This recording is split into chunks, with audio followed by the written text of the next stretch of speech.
மனுஷ வாழ்க்கை. என்ன பண்றேனே தெரியல. சொல்லிக்கிட்டு இருக்க என்னப்பா நடு ரோட்ல நின்று ஏன் சொல்லிக்கிட்டு இருக்க? அது ஒண்ணு இல்ல பெரியவரே, என் வீட்டுல நானு, என் அம்மா, என் வீட்டம்மாவோட அம்மா 4 பேர் இருக்கும். சரி. என் வீட்டம்மாவோட அம்மா சாப்பாடு கேட்டா என் வீட்டம்மா என்ன செய்தானா சாப்பாடு எல்லாம் வச்சு வகை வகையா வச்சு ஊட்டி விடுதா.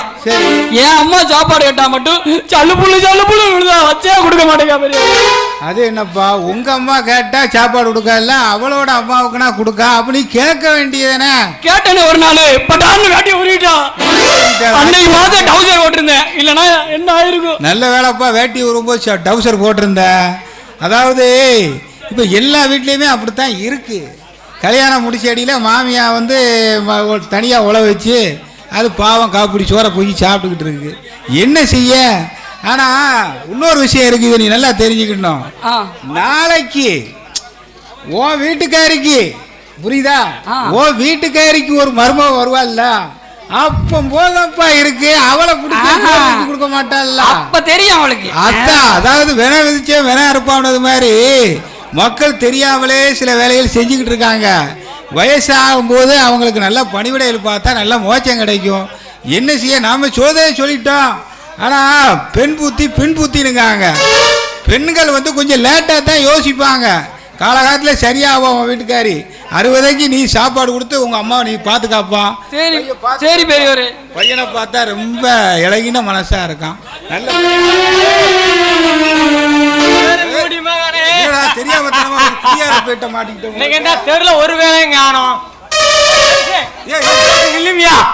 கடைங்க இவன்ட்ட வந்து மாட்டின உங்களுக்கு. எப்பா என்னப்பா அருவாளுக்கு வச்சிருக்க, என்ன விவரம்? என் சந்தேகத்தை தீர்த்து போறியா? நானும் பல வேட்ட கேட்டேன். என்ன சந்தேகம் சொல்லு. அதாவது கோழில இருந்து முட்டை வந்துச்சா இல்ல முட்டையில இருந்து கோழி வந்துச்சா? எதுல இருந்து எது வந்து எவனுக்குமே தெரியாது. இதை போட்டு இவன் கேட்கானா? எப்பா எனக்கு தெரியாதப்பா, அறுத்து புடுவேன். இந்த விஷயம் எனக்கு தெரியாது. மற்ற பஞ்சாயத்துனா பேசி சொல்லுதேன். சரி, நான் வீட்டுல கோழி வளர்க்கேன். நல்லதுதானே, முட்டை ஓடும். அந்த முட்டை ஒவ்வொரு வீட்டுல போட்டா அந்த முட்டை யாருக்கியா சொந்தம்? நான் 7 லட்சம் 8 லட்சம் வீடு கட்டியிருக்கேன். என் வீட்டுல வந்து போட்டா எனக்கு தான் சொந்தம். அது எப்படி? நான் கோழியா பெற போட்டு வளர்ப்பனா? நீர் வலியாம முட்டை எடுத்து தும்பேரா? தண்ணி போட்டால் ரொம்ப வேற நல்ல பயிலாத்தான் இருக்கான், விவரமா தான் கேட்க. எப்பா நீ இற போட்டு வளர்த்தது வாஸ்தவம் தான். முட்டை ஓட்டா டெய்லி எடுத்து கொண்டு வந்து ஓட்ட கொடுத்துருதான்ப்பா. அப்படி சொல்லும். முட்டை எடுத்து கோழி முட்டை சொல்லிட்டு போறியா? முதல்ல இருந்து வாரானே கழுத்துல வைக்க.